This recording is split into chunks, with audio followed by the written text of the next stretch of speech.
بەڵام سەبارەت بە گرنگیەک دەنگی ناوخۆی بۆ بەرپرسدانەوەی هێرشەکان بە تایبەتیم هێرشەی کە کرایە سەر شاری هەولێر لەلایەن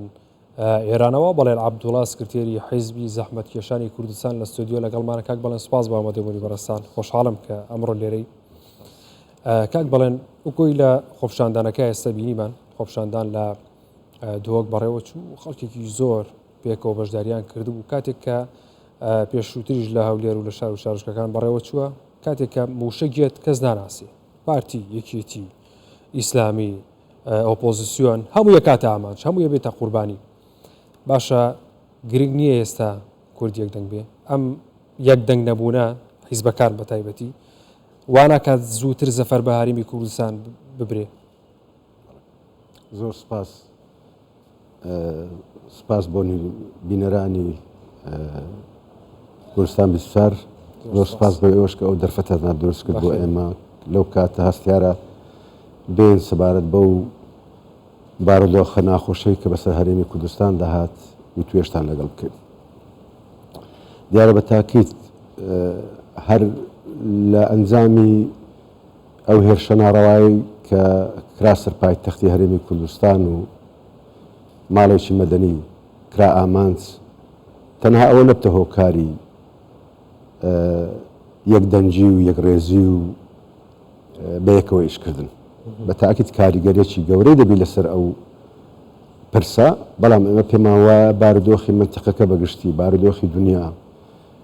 کێشەکانی نێوان هەرێم و بەغدا تێگرای ئەوانە لەمە دەخوازتن کە حیزب و لایەنە سیاسیەکانی کوردستان لەسەر مێزی گفتوگۆ دانیشن و بە لێک تێگەیشتنێکی هاوبەش بە استراتیزیەتێکی هاوبەشی نیشتیمانی کارنامە و پرۆژەیەک دابنێن بۆ ئەوەی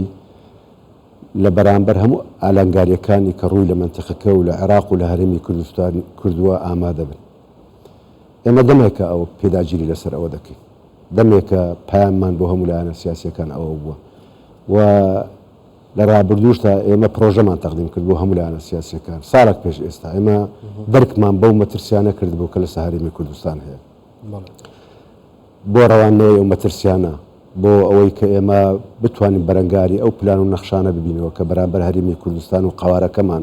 لە ئارادایە. پێویستمان بەو کۆدەنجە هەیە، پێویستمان بەوەیە کە هەموو لایەنە سیاسیەکان بەرز بنەوە بۆ ئاستی بەرپرسیارەتی بۆ مواجهەکردنی ئەو بارودۆخ و قەوارەکەمان بپارێزن، دەستکەوتەکانمان بپارێزن. موچەتە بڕێ هێرشی موشێکی گرێتە سەر ناوە درۆنیەت، یعنی ئەم دۆخی ئێستا پێویستی بە یەکدەنگی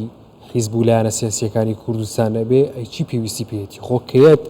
یەتە ناو خاکی هەرێمی کوردستانەوە نایە بۆ حیزبێکی سیاسی دیاری کراوە لە بەرامبەر شتێکا کە کردوێتی. ئەوەی کەم باسم کرد ئەو لێکترازانە زەمینەی خۆش کردیە،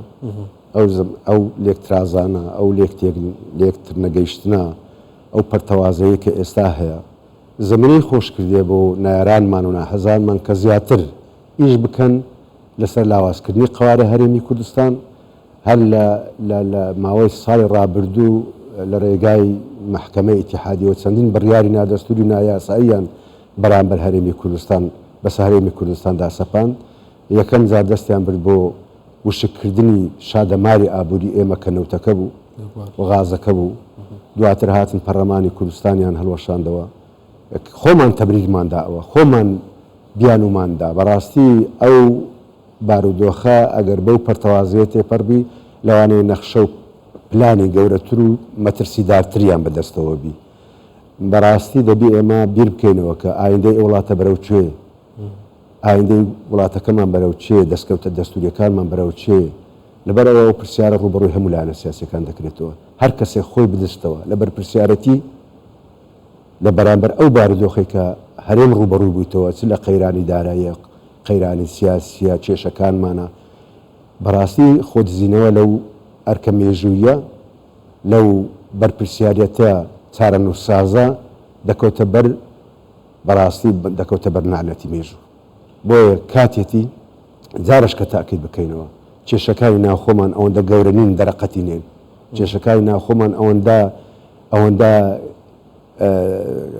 قوڵ نین کە نەتوانین دەرەقەتی بین و چارەسەری بکەین. لە بەرامبەر یەکتر دەبین مرونەت بنوێنین. کاک بەڵێن بەرژەوەندی حیزبیەکان ئەوەندە باڵان بە هێرش بە موشکی بالستیێرش بکرێتە سەر پای تەخت و هیچ کۆدەنگێک دروست ناکات وەختە کە بودجێ هەرێمی کوردستان دەبڕێت لە چێ دەبڕێت لە هەموو لایەک دەبڕێت لە هەموو لایەک دەبڕێت وەختێک کە ئەو هەموو مەرجە لەسەر هەرێمی کوردستان دادنێن ئایا تەنها لەسەر وەزیرەکانمانە لە حکوومەتی هەرێمی کوردستان یاخود لەسەر گەلەکەمانە لەبەرەوە بەڕاستی دەبی باشتر ئەو بارودۆخە بخوێنە بارودۆخە نێودەوڵەتەکە بخوێنینەوە ئەو ناکۆچی ململانەی ئێستا لە ناوان زری هێزەکانی هەیە و کاریگەری لەسەر ڕۆژهەڵاتی ناوەڕاست و عێراق و هەرێمی کوردستان داناوە ململانەی هێزە ئیقلیمیەکان لەسەر بەرژەوەندی و هەژمونی خۆیان لەسەر ناوچەکە و ئێمە ئێستا کوردستان بەشێکی لەو سرا ئەو ململانەیە کە ئێستا هەیە لە دنیادا بۆ بە خراپ و بە باش کاریگەری لەسەر ئێمە دەبیتن گرفتەکە لێرە بە حیزبەکان نەخوێندنەوەی بارودۆخەکەی یان ویستە من پێم وایە بەرژەوەندی حزبی تا ئێستا کە بەرژەوەندی حزبی کۆسپێکی گەورەیە لە بەردەم ئەو مەسەلەیە بەڕاستی بۆ نمونە من باسیەوە دەکەم ئەوێ ئێستا ئێمە نێنەرانمان لە بەغدا هەیە بۆ دەبی بە دوو ئەجندە سێ ئەجندای جیاواز تەعامل لەگەر مافە دەستوریەکانمان بکەن ئەو مافە دەستوریانە مافی دەستوری خەڵکی هەرێمی کوردستانە یەک حزب و دوو حزب نییە دەبی ئێمە بە یەکگرتووی لە بەغدا بکەینە دیالۆگێکی جددی لەگەڵ حکوومەتی عێراق لەگەڵ لایەنە سیاسیەکانی عێراق کە کۆسب و ئێمە دروست دەکەن بۆ نمونە مەسەلەن ئێمە لە مەسەلەی بودجە لە مەسەلەی ئیستحقاقاتی پێشمەرگە کە لە بودجە هەیە لە دەستور هەیە لەبەرەوە بەڕاستی ئەو پەرتەوازەیە ئەو چون و ڕۆیشتنەی وەفتی فلان حزب بۆ بەغدا فلان حزب بۆ بەغدا بەڕاستی زەرەرێکی زۆری لە ئێمە داوە وە لەناو خۆی خۆشمان لێ ناشارمەوە ئەوەی کە ئێستا هەیە مەسەلەن خەڵکی کوردستان چاوی بەوە گەشت دەبتەوە دڕی بەوە خۆش دەبی کە ئەمە هێزی پێشمەرگە تەوحیدکەین کە ئێمە حکوومەتەکەمان یەک حکوومەت بی دوو ئیدارە نەبی خەڵکی کوردستان دڕی بەوە خۆشە کە ئەوەی هەیتمان بێتە سندوقی داهاتی حکوومەت و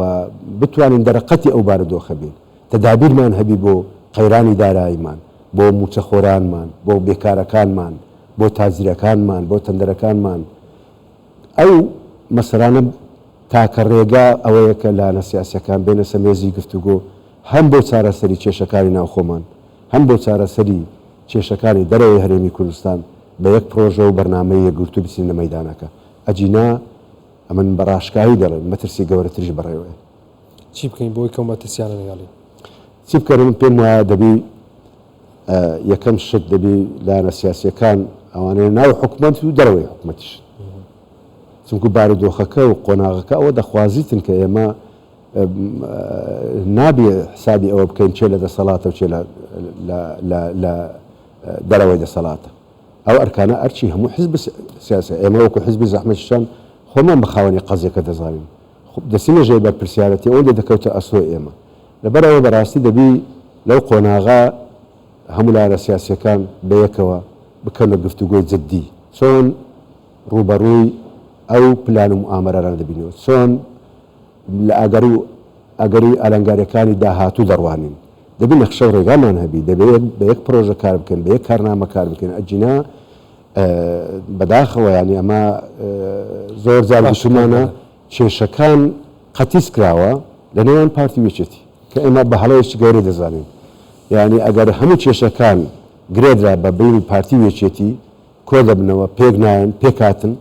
ئەوە زەرەرشی گەورە دەکات لایەنە سیاسیەکانی تکە لە پرۆسەی سیاسی و ئایندەی ئەو وڵاتە مەسئولن دەبی بەشداری جدی بکەن لە چارەسەری ئەو مشکلانە بۆ من داوا دەکەم هەموو لایەنە سیاسیەکان ینی چاوەڕێی تەنها گفتوگۆی نێوان پارتی وێچێتی نەکەن لایەنە سیاسیەکان کە دەبی بەشدار بن لە چارەسەری هەموو مەشاکلەکانی کە هەیە زۆر باشە کاک بەڵێن پێ دوایە موشەکە بالیستیەکان لایەنە سیاسیەکانی بە ئاگا هێرا بێتەوە یاخود بە ئاگای هێناونەتەوە ئەوەی کەم دەیبینم هەموو لایەنە سیاسیەکان بەدەنگ کاتن هەموو لایەنە سیاسیەکان بەڕێستان هەست بە مەترسی بەڵام ئەو کافی نییە تەنها ئیدانەکردن و بەیان دەرکردن کافی نییە لە پراکتیک داچ دەکەن لە پراکتیک داچ دەکەن ئەجینا بەیان دەرکردن ئاسانە هەموو لایەنە سیاسیەکان بەیانیان دەرکردیە و ئەو مەسەلە تەنها بە بەیان دەرکردن و ئیدانەکردن چارەسەر نابێت دەبی بە پراکتیک بزانین چ دەکەین با بزانین لەو هەفتەیە چ دەکەین لە هەفتەی داهاتوو چ دەکەین یعنی هەموو وڵاتانی دنیا کۆدەنگ لەسەرەوەی کە هەرێمی کوردستان کراوەتە ئامانج ئەو یەرشەی کراوە بیانوەکان پاساوەکان لاوازن بەو شێوەیە نەبووە بۆچی لە هەرێمی کوردستان 4-5 حیزب بەیەکەوە ڕێناکەون کە با بڵین بەرگریەکی وا دروستکەن جارێکی دیکە ئەوە بە ئاسانی زەفەر نێتەوە بەسەر هەرێمی کوردستان خۆمە خاکە مە حیزب نییە تۆ تەمەشاکە من ئەوە نەبتە خارق لەسرم کە بانگەشە بکەم بۆ ئیسرائیل لە کاتی پێش ئەوەی شەڕی نێوان ئیسرائیل و حەماس ڕوو بدا هێزێک لە مەعارەزە بوو ڕۆژانە لەسەر زادەی بوون حکومەتی ئیسرائیلیان هێنا بۆ ئاژان بەڵام کە شەڕەکە دەستی پێکرد حکومەتێکی وحدەی نیشتیمانیان پێکینە وازیان لە مەسەلەی مەعارەزەوەی نەچونکو پێیان وا بوو خەتەر لە سەوڵاتەکەیان دروست بووە ئەوە بۆ معنایانی ئەم بانگەشە بۆ ئەوە بکەم بەڵام ئایا ئەوە نمونەشی زیندوو نییە بۆ ئێمە کە ئێمە ئێستاکە لە قەیرانێکی سیاسی هێرش و پەلاماردانمان لەسرە کێشەمان لەگە بەغدا هەیە ژیان و گوزەرانی خەڵک خراپە موچەنیە بێکاری هەیە ئەوانە ئەوەندە ناینی کە ئێمە من زۆر جار گوتومە ینی ئەگەر ئێمە ئێستا لەو لەحزێ هەمووشمان پێکەوە بین دەرەقەتی ئەو بارودۆخەنێ و دەوڵەتی و ئیقلیمیە و ئەو وەزعی کە لە دنیا هەیە کارێکی ئاسان نییە تزای ئەوە ئەگە پەرتەوازە بین ئەگە پەرتەوازە بین چۆن دەرەقەتی ئەو بارودۆخانە دێن لەبەرەوەی بەڕاستی مەسئولیەتی حیزبە سیاسیەکانە کە ئەوڕۆ لە دوێنێ زیاتر بێنە سەخت و بیرێکی جدی لەو بارودۆخەی بکەنەوە لە ئایندەی وڵاتە بکەنەوە بەڵێ بەڕێز بەڵێن عەبدوڵڵا سکرتێری حیزبی زەحمەت کێشان لە ستودیۆ لەگەڵمان بووی زۆر سوپاس باوەدە بن بەڕێستان کاک خوشحاڵ کرد.